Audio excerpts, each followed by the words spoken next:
ஜூலை 1 முதல் மின்சார கட்டணத்தை குறைக்க முன்மொழியப்பட்டுள்ளதாக மின்சார மற்றும் எரிசக்தி அமைச்சர் கஞ்சன விஜயசேகர பாராளுமன்றத்தில் தெரிவித்தார். இதன்படி வீட்டுப்பாவனை நுகர்வோருக்கு மேலும் நிவாரணம் வழங்கப்படும் என்றும் இந்த முன்மொழிவுக்கு பொது பயன்பாடு ஆணைக்குழுவின் அங்கீகாரம் கிடைக்கும் என்று எதிர்பார்க்கப்படுவதாகவும் அமைச்சர் கூறினார். இதன்படி 0 தொடக்கம் 30ற்கு உட்பட்ட அலகு ஒன்றின் கட்டணம் 8 ரூபாயிலிருந்து 6 ரூபாயாகவும் 30 தொடக்கம் 60 அலகுகளுக்கு இடைப்பட்ட அலகு ஒன்றின் கட்டணம் 20 ரூபாயில் இருந்து 9 ரூபாவாகவும் 60 தொடக்கம் 90ற்கு இடைப்பட்ட அலகு ஒன்றின் கட்டணம் 30 ரூபாயிலிருந்து 18 ரூபாவாகவும் 90 தொடக்கம் 180 அலகுக்கு உட்பட்ட அலகு ஒன்றின் கட்டணம் 50 ரூபாவில் இருந்து 30 ரூபாவாகவும் குறைக்கப்படும் என அமைச்சர் தெரிவித்துள்ளார்.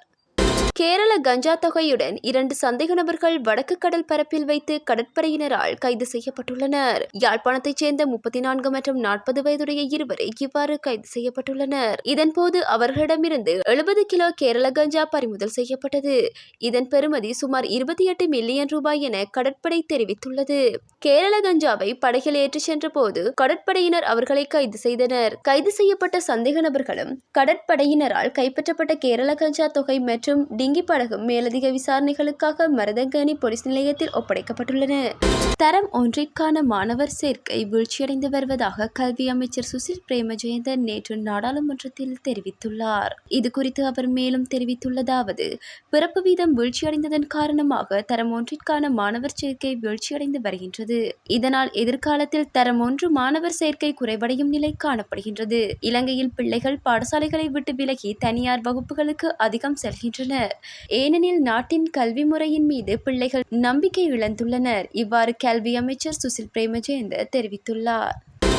வேறொருவரின் விசாவை பயன்படுத்தி கனடாவிற்கு தப்பிச் செல்ல வந்த நபரை கட்டுநாயக்க விமான நிலைய குடிவரவு அதிகாரிகள் கைது செய்துள்ளனர்.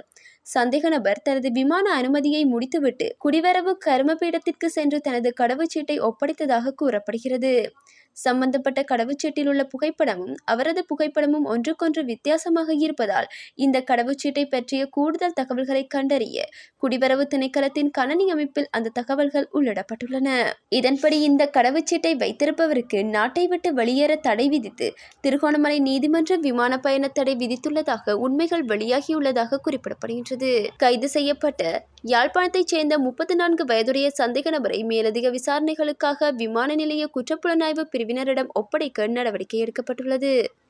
திருகோணமலையில் சிறுமியை கடுமையாக தாக்கிய சம்பவம் தொடர்பில் கைது செய்யப்பட்ட 5 பேர் எதிர்வரும் 19ஆம் திகதி வரை விளக்கமறியலில் வைக்கப்பட்டுள்ளனர். சம்பவம் தொடர்பில் கைது செய்யப்பட்ட சந்தேக நபர்களை பதவிய சுற்றுலா நீதவான் நீதிமன்றத்தில் ஆஜர்படுத்தியதை தொடர்ந்து இந்த உத்தரவு வழங்கப்பட்டுள்ளது. சிறுமியின் தாய், சித்தப்பா பெண்கள் இருவர் உள்ளிட்ட 5 சம்பவம் தொடர்பில் கைது செய்யப்பட்டுள்ளனர். குறித்த சம்பவத்துடன் தொடர்புடைய பிரதான சந்தேக நபரான குகுல் சமிந்த எனும் நபரும் மற்றொரு சந்தேக நபரும் இன்று அதிகாலை புல்மோட்டை அரிசிமலை பகுதியில் கைது செய்யப்பட்டுள்ளனர்.